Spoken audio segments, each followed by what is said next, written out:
Picture this. You are inside Amazon headquarters. Okay, setting the scene. Yeah, and the year is 2018. For months, this highly specialized engineering team has been building a state-of-the-art AI recruiting tool. Right, the infamous one. Exactly. I mean, it was supposed to be the future of hiring an algorithm that could just scan a mountain of resumes and instantly bubble up the top-tier talent. But that is not quite how it played out. Not at all. Instead of this triumphant launch, the project is being quietly and hastily dismantled. The engineers realized the system had taught itself something completely unintended. It was systematically downgrading women's resumes, right? Yes. It penalized any applicant who attended a women's college. It even docked points if the word women's just appeared in their extracurriculars, like women's chess club. Oh, wow. That is just, it's wild. It really is. And that moment was a massive public wake-up call about algorithmic bias. But looking back at it now, it was also a glaring symptom of a much larger, frankly more unsettling trend. Which is what, exactly? We were watching companies use technology to put this massive automated wall between themselves and the human beings actually doing the work. And, we are still seeing this exact dynamic play out today. Just look at the recent news of Microsoft canceling Claude Code licenses across entire divisions, or Amazon shutting down an internal AI leaderboard that tracked employee AI usage. All happening right alongside massive layoffs, I should add. Exactly. Which brings us to the core mission of today's deep dive. We are exploring a fascinating and genuinely sobering piece of research by Dr. Jonathan H. Westover. The moral crisis of disposability. That's the one. Our goal today is to uncover what happens to business, to society, and to your own personal well-being when a staggering 35% of the American workforce is deemed disposable. And just to clarify, that 35% figure comes from MIT Emeritus Professor Paul Osterman in his 2026 book. So we are talking about highly credible recent data. It paints a picture of a radically altered labor landscape, doesn't it? It does. I mean, the technology is certainly getting more sophisticated, but the underlying organizational philosophy is what we really need to examine here. Right. The research points to a deliberate, systemic move toward distance. It is an intentional uncoupling of the organization from the people who keep it running. So it's not just an accident of AI. No, not at all. 35% represents a sea change in the fundamental nature of work. It is not some anomaly or a fringe economic indicator. Yeah. This research argues we are looking at a fundamental moral transition in how we as a society value human contributions. And AI is essentially hitting the accelerator on that transition. Making it easier than ever to manage and ultimately discard labor at scale. The best way I can think to describe this shift is that modern employment is starting to look a lot like a software subscription model. Oh, that's a good comparison. Like businesses want to subscribe to human labor the same way you subscribe to Netflix, Right. You pay for it only when you want to use it. Yeah, exactly. You cancel it anytime without having to pay for maintenance, and you certainly don't make a long-term commitment to the platform's infrastructure. But the glaring problem, obviously, is that humans are not software. Right. Humans have mortgages, they have bodies that get sick, they have, families. To understand why Dr. Westover refers to this as a full-blown moral crisis, we first have to understand who we are actually talking about. Because it's not just who you'd think. Exactly. It is incredibly easy to hear disposable worker and instantly think, oh, this is just a debate about Uber drivers. Yeah, the gig economy. Right. But Osterman's research breaks this down into 3 overlapping categories of disposability. And it covers a massive swath of the population. First, you have contractors. Okay. This category spans everywhere from janitors and warehouse workers to highly skilled professionals like travel nurses and senior software developers. So it's a huge range of incomes. Massive. And the defining characteristic here is organizational distance. They might work in a company's facility every single day wearing that company's badge, but they are technically employed by a third-party staffing agency. Meaning the host company takes zero responsibility for them. Precisely. Yeah. No responsibility for their long-term development, their health care, or their career trajectory. Then you have the second group, which is the freelancers. This encompasses the traditional gig economy. Independent consultants, delivery drivers, graphic designers. Yeah, and they face extreme income volatility. If the work dries up on a Tuesday, well, they don't get paid on a Tuesday. And they are systematically excluded from standard workplace protections. Right. No unemployment insurance, no workers' compensation, nothing. The third group, though, might actually be the most psychologically complex. Oh, the marginal employees? Yes. These are people who are technically inside the organization. They're direct hires, but they are permanently stuck on the periphery. Think about like an adjunct professor who teaches 5 classes a semester but has absolutely no pathway to tenure. Having to reapply for their job every single season. Or retail staff whose hours are deliberately capped by an automated scheduling system at 29 hours a week. Specifically so. They never hit that 30-hour threshold to qualify for corporate health benefits. Exactly. When you combine all 3 of these groups, especially knowing that gig workers alone make up an estimated 36% of the workforce, Which is a huge chunk. yeah, you realize nearly half of America touches this precarious reality in some way. What's fascinating here is the underlying thread connecting all of these people. A travel nurse, an Uber driver, a part-time retail worker. What do they all have in common? They all experience what the research calls organizational commitment asymmetry. Okay, let's bring that down to earth for a second. Are you saying the worker is bringing their whole heart to the job, offering their skills, trying to build a career? Yes. And the company is essentially treating them like a disposable AA battery? That is the perfect way to visualize it. The worker operates under the assumption of a reciprocal relationship. They provide labor, reliability, and often genuine loyalty to the brand. While the organization operates under a purely transactional framework. Exactly. The worker is an expendable resource, utilized and discarded when the immediate utility ends. There is no mutual stakeholder relationship. Hold on, though. I'm going to play devil's advocate here. Go for it.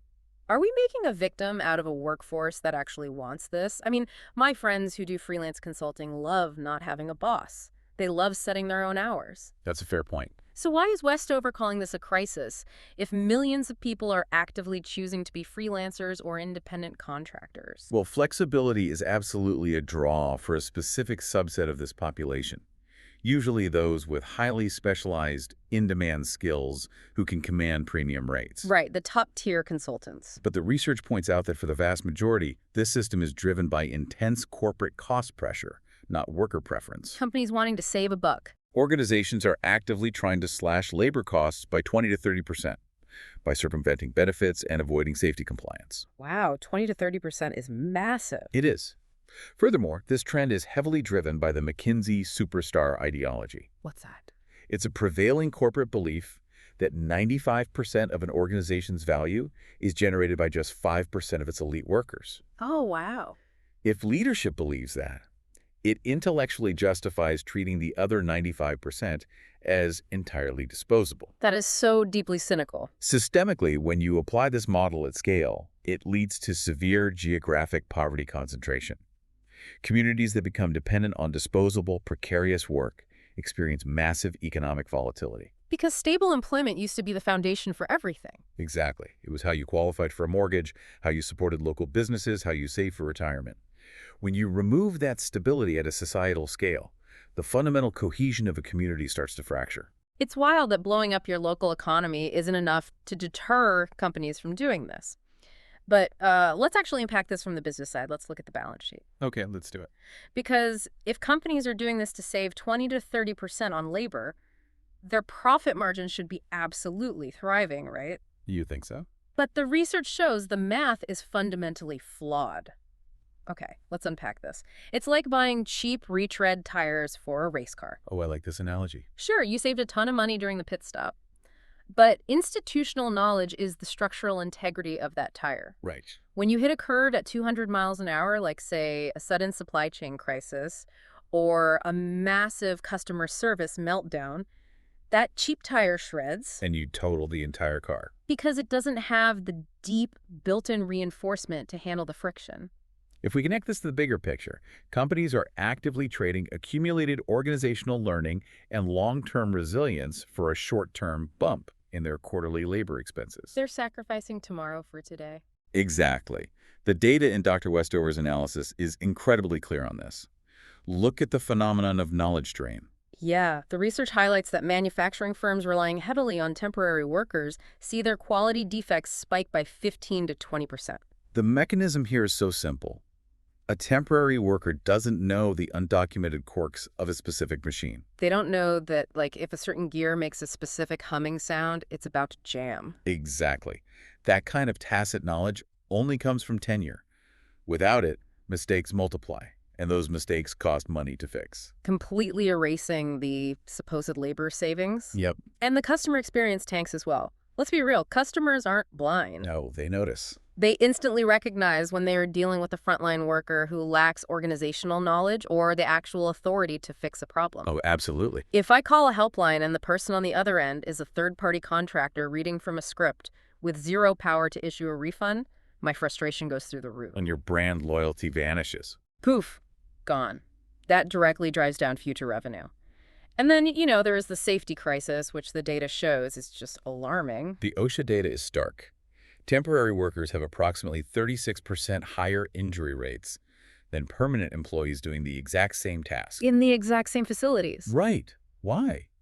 Because they lack site-specific safety familiarity. They don't intuitively know where the emergency shutoff valves are. And they're probably afraid to speak up. More importantly, yes, there is a massive chilling effect on communication. A temporary worker who notices a frayed wire or a missing safety guard is often terrified to report the hazard. Because they know their contract can be terminated tomorrow with zero explanation. Yeah, exactly. So they stay quiet, the hazard goes unaddressed, and eventually someone gets seriously hurt. It's tragic. But the sources provide two incredible case studies that prove how abandoning this disposable model actually drives profit. Oh, the Hilton UPS examples. Yes. Let's look at Hilton Hotels first. Years ago, Hilton relied heavily on part-time and temporary housekeeping staff to keep their labor costs down. Which backfired. Totally. It was a disaster for quality control. Rooms weren't getting cleaned to standard, and turnover was bleeding them dry. So what did they do? They completely reversed course. They moved away from the disposable model. They created full-time roles, standardized the schedule so people could actually plan their lives, and train their staff in broader hospitality skills. And the results of that pivot are really telling. By investing in the workforce, Hilton saw their turnover drop by 40%. 40%? Yeah. Room turnaround times actually got faster because the staff understood the most efficient workflows, and guest satisfaction scores soared. Meaning the increase in repeat business and the drastic reduction in hiring costs completely offset the expense of providing full-time benefits. It's a win-win. And we see the exact same thing in logistics. Competitors in the delivery space, like Amazon and FedEx, rely heavily on this churn and burn model of independent contract driver. Right, gig workers delivering packages. UPS, on the other hand, employs full-time, unionized drivers with comprehensive benefits, pensions, and clear advancement pathways. Which means UPS has significantly higher direct labor costs on paper. On paper, yeah, but they consistently outperform those competitors in efficiency. Why is that? Because a driver who has been on the same neighborhood route for 5 years has accumulated highly specific route knowledge. Oh, sure. They know the shortcuts. They know which alleys to use to avoid traffic. They know which businesses receive packages at the back door. They build genuine, friendly relationships with the customers. That efficiency and customer loyalty just cannot be replicated by an algorithm assigning a random gig worker to a route every morning. Absolutely not. So we have established that the unilateral disposable model often sabotages a company's bottom line. But we really need to look beyond the financial metrics. Right, the human toll. What happens to a human body when it is treated like a replaceable part? The biological and psychological impact on the people doing this precarious work is devastating. Because job insecurity isn't just a nagging worry in the back of your mind while you're trying to fall asleep. No, it's much more than that. The research shows it is a chronic physiological stressor. Longitudinal studies demonstrate that persistent employment insecurity actively spikes cortisol levels in the body. It compromises the immune system. And it significantly increases the risk of cardiovascular disease. The human body is essentially kept in a sustained, low-level state of alarm, constantly waiting for the other shoe to drop. And the mental health data mirrors that physical deterioration. The research cites a massive study of over 6,000 workers in Finland. Wow, 6,000. That's a solid sample size. Very solid. They specifically looked at procedural injustice. In academic terms, procedural injustice is the perception of unfair treatment in organizational decision-making processes. Okay. The study found that workers facing high levels of this injustice had a 41% higher risk of taking extended sick leave. That's a massive jump. And significantly higher rates of what the researchers call psychiatric morbidity. Let's translate that into plain English. Working in a system that constantly treats you unfairly, where you have no voice and no security, doesn't just make you sad or frustrated. Right. It actively breaks down your mental health to the point where you require medical intervention. That deterioration ties directly into a concept organizational psychologists call the psychological contract breach. Which is what exactly? Well, for decades, particularly in the post-war era, there was an unspoken implicit agreement in the workplace. Workers provide loyalty, effort, and compliance, and in exchange, the organization provides job security, a predictable career path, and fair treatment. The old Gold Watch retirement plan. Exactly. The model of disposable employment entirely shatters that contract.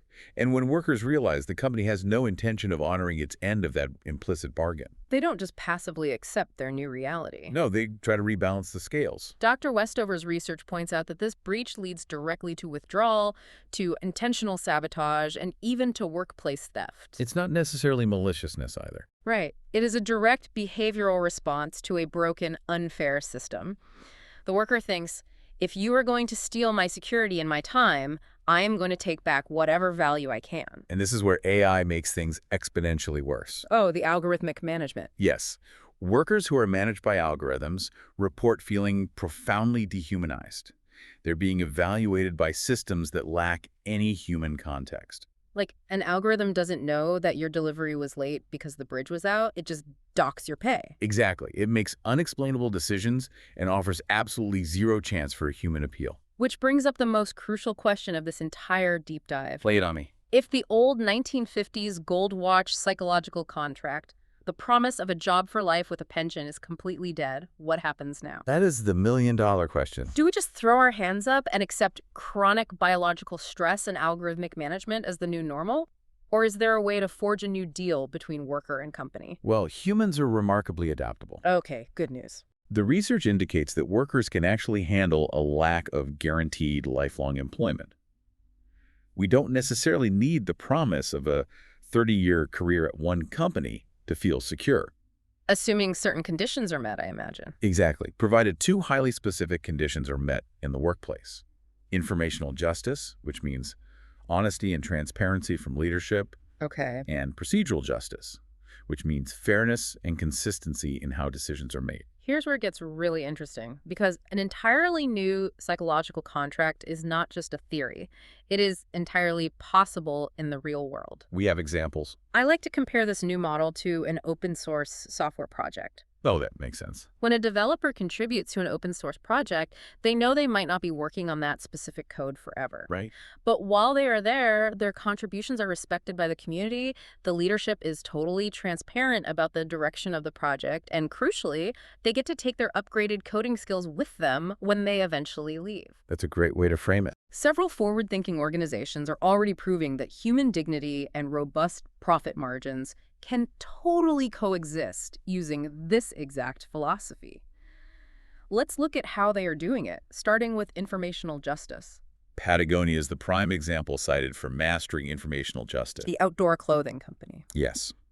They practice radical honesty about their business decisions. When they have to restructure or when market conditions force a change, leadership explains exactly why to the entire workforce. Transparency. They detail what alternatives were considered and rejected, and they outline exactly what support is available to those affected. By treating your employees like adults who deserve the truth, their retention rates remain sky high. Workers deeply value that honesty, even when the news itself is difficult to hear. Absolutely. We also see this working beautifully in healthcare. Look at Kaiser Permanente. Okay, what are they doing? They employ a large number of per diem or temporary nurses to handle fluctuating patient loads.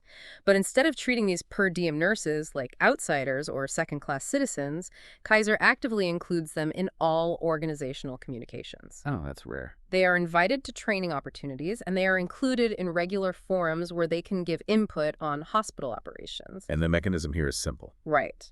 When a temporary nurse is fully briefed on the new protocols and feels respected by the permanent staff, their stress goes down, their focus goes up, and patient care metrics improve dramatically. Turnover among the temporary staff drops, saving the hospital immense recruiting costs. Then you have the power of procedural justice, giving people a fair say in how their work is conducted. Southwest Airlines is famous in the business world for this. They give their employees a genuine voice in scheduling and operational decisions. Which is huge in the airline industry. It is. By making sure the procedures for assigning shifts and handling disputes are transparent and fair, and that workers actually have a seat at the table, Southwest maintains a stunning 9-year average employee tenure. 9 years. In a highly volatile industry, that kind of loyalty is practically unheard of. Toyota utilizes a similar philosophy. They include everyone, even their temporary line workers, in Kaizen, which is their continuous improvement and problem-solving process. So if a temp worker sees a way to make the assembly line more efficient, Toyota wants to hear it. It signals immense respect for the worker's mind, regardless of their official employment status. finally, we cannot ignore the power of capability investment. If you aren't going to guarantee someone a job for life, you have to guarantee that they will be more employable when they leave than when they arrived. Exactly. You have to invest in their skills. Costco is the ultimate counterexample to the disposable model prevalent in the rest of the retail industry. They run a program called Journeys for Us, all that provides deep training and education to everyone in the building. Regardless of their employment status. Yes, they cross-train their staff on multiple departments. The mechanism of why this works is brilliant. Tell me. When an employee understands the entire supply chain of the warehouse, they can solve complex customer problems on the spot without having to call a manager, preventing lost sales. And the numbers back this up. Big time. Because of this investment, Costco's turnover is a quarter of the retail industry average, and their sales per employee are 30 to 40% higher than their competitors. Even massive tech companies are catching on. Microsoft recently began opening up their internal learning and development resources to their contract workers. Realizing that a smarter contractor builds better products. This raises an important question for you listening right now. Think critically about your own workplace or the teams you manage. Good point. Is your organization relying on the old, broken contract of unilateral disposability? Or are they actively building long-term resilience through transparency, fair procedures, and actual tangible investment in people's skills? And thankfully, it's not just entirely on the shoulders of the companies. The broader policy landscape is beginning to shift as well to support this new deal. Right, the policy changes. We are seeing the rise of portable benefits. In 2023, Utah passed legislation allowing organizations to offer health and disability benefits to independent contractors without having to legally reclassify them as full W-2 employees. And Tennessee followed suit in 2024 with similar laws. The idea is that a worker gets to keep their safety net securely attached to them as they move seamlessly between different gigs or contracts. We are also seeing the emergence of alternative structures for worker voice and power. There is the Freelancers Union. Oh yeah, they've gotten huge. Over 500,000 members now. They advocate for policy change at the state and federal level, and they negotiate group rates for health and liability benefits specifically for independent workers. That's a massive support And system. while it is a model less common in North America, Dr. Westover's research highlights the German style of co-determination. This is a system where worker representatives actually hold legally mandated seats on corporate boards of directors. Wow, a literal seat at the table. Exactly. The data shows that this structure correlates strongly with far more stable employment practices and significantly greater corporate investment in continuous worker training. So what does this all mean for you? The core takeaway from Dr. Westover's research is that whether you are a CEO looking at a balance sheet, a middle manager trying to hit quarterly targets, or a gig worker trying to piece together a living I'm call, all in this together. you are living through a massive societal renegotiation of what work actually means. The prevailing corporate idea that treating humans as disposable inventory is somehow good for business is a false economy. It might look good on a spreadsheet for one quarter. But it fundamentally costs more in the long run through quality defects, safety incidents, and lost institutional knowledge. True, sustainable competitive advantage doesn't come from algorithms that squeeze labor. It comes from transparency, from fair procedures, and from actively investing in people's capabilities, even if they aren't going to be your permanent employees. I want to leave you with a deeply profound concept from philosopher Elizabeth Anderson, which is cited toward the end of the research. Okay, let's hear it. She argues that employment, no matter how brief or how transactional it may seem on paper, is never just a pure economic exchange. Because there are people involved. Because of the dynamics of power involved, employment is inherently a relationship of authority and dependence. And because one party has authority over the livelihood of another, that relationship carries profound inherent moral weight. Which brings us right back to where we started with that Amazon recruiting tool. If the AI systems being rapidly deployed right now, the automated recruiting scanners, the algorithmic shift managers, the productivity trackers are designed purely for ruthless economic exchange, we have a major problem on our hands. A huge problem. How do we program concepts like moral obligation and human dignity into the algorithms that are being built right now to manage the next generation of workers? It is a heavy, vital question. And it is something to look out for the next time you log on for work. Thank you for joining us on this deep dive. Keep questioning the systems and the software around you. And remember, you are not a subscription service waiting to be canceled. You are a crucial part of the process. See you next time.